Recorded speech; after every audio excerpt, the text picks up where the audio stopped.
Presented by SMS Dhama.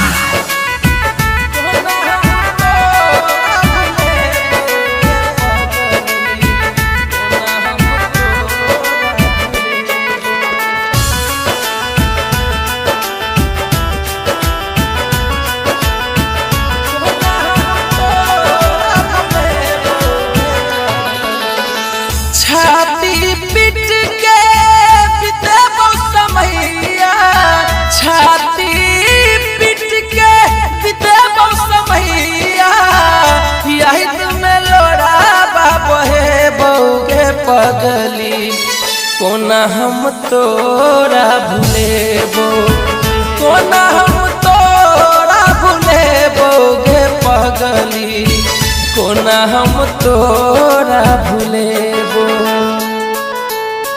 कोना हम तोरा भूलेबो, कोना हम तोरा भूलेबो। Music by Shashi Bhushan Sneh. कोना हम तोरा भूलेबो गे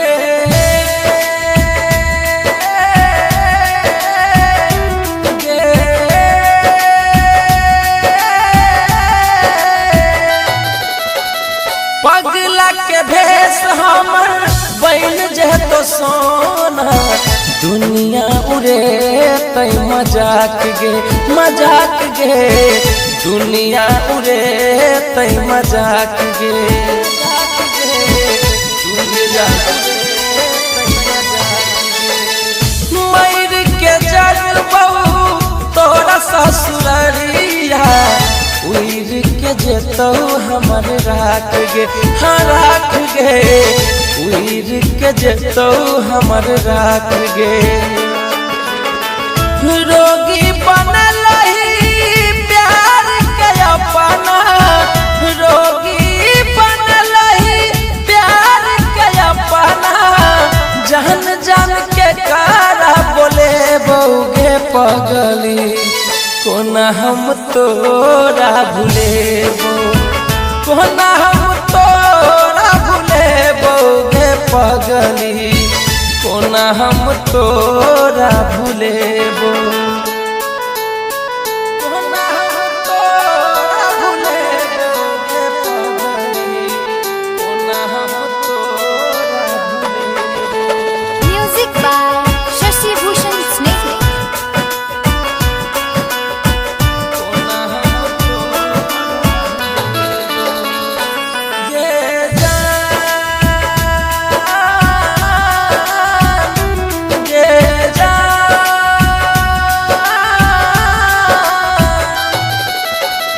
सपना देखा के नहीं अपना बनेलही, दोसर के घरा बाबा से वही तू जान गे, दोसर के घरा बाबा से वही जान गे, दोसर के घरा बाबा से वही। वादा तू केने रही हमारा तू संग में, सब दिन हमारा से वही गे जान गे, सब दिन हमारा से वही।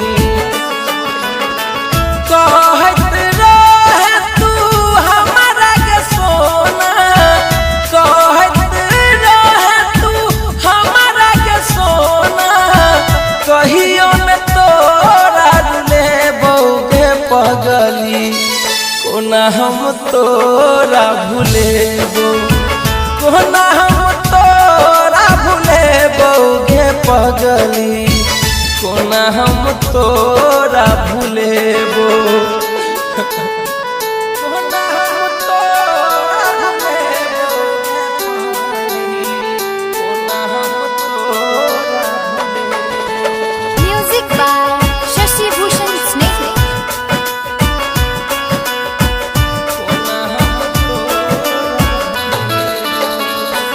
जान गे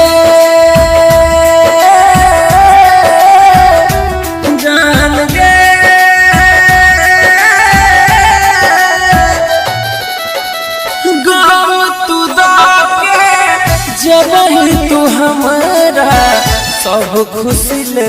लाही तू छीन गे, हाँ छीन गे, सब खुशी ले लाही तू छीन गे। गे बेवफा राहुल रस के अजैया लबेला, कोना के जितो तोरा बीन गे, गे जान गे, कोना के जितो तोरा बीन गे।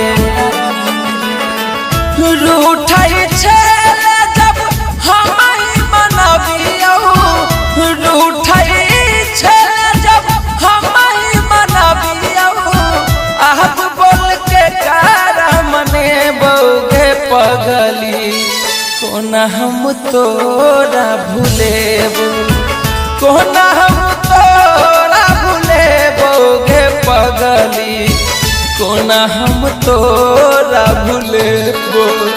Presented by SMS Dhamal.